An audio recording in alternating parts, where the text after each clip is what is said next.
the disease for me was very slow and progressive.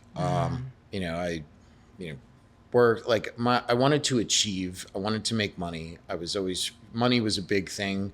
I was always afraid of not having enough. You know, like I think that stems from my family. You know, we had enough, but it was always tight and it was always talked about. You know, it was, you know, I watched my parents every Sunday sit in the kitchen and write the bills out, you know, and make sure that there was enough for food or putting away for savings, and, you know, which led to my career as, you know, a financial advisor. You know, that was something that, you know, just came natural to me, and being able to, and also I knew that I wanted to help people, and I just didn't know in what capacity.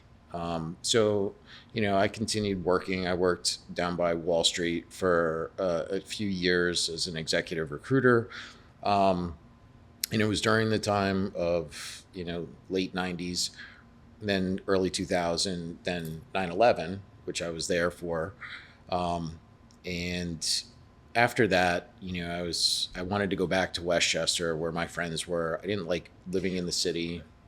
You know, so I went back to Westchester and started, you know, got a job in a financial firm. One of my buddies got me a job there and started to get licensed, and, you know, moved on to to start building like a career. I met my wife, my first wife, at the financial firm, and then my parents were retiring, and their financial advisor. We went out to dinner.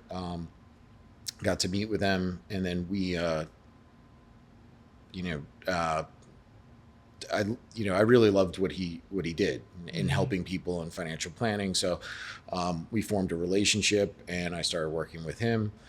You know, drinking was now a part of that. You know, and like I've now experienced cocaine. So cocaine was part of the picture. Was that a once in a while thing? So at this point, you're still drinking. Cocaine is becoming a part of it.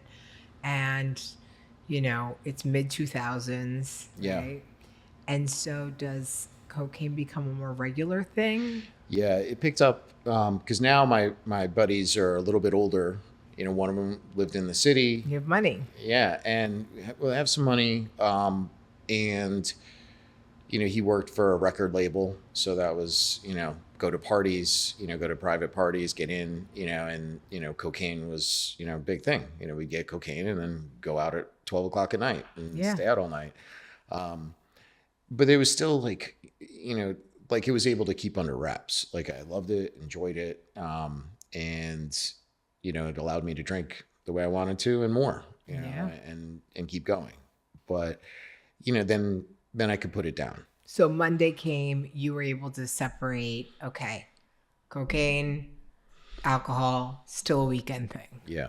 Okay. Eventually it started becoming like, you know, during the week, get home from work, have a couple of drinks, you know, once in a while, like throw some cocaine in there, but still like be able to get to sleep so I could go to work the next day. Right. Again, women work were always, you know, very important. So that kind of, you know, eventually would change, but it didn't change yet.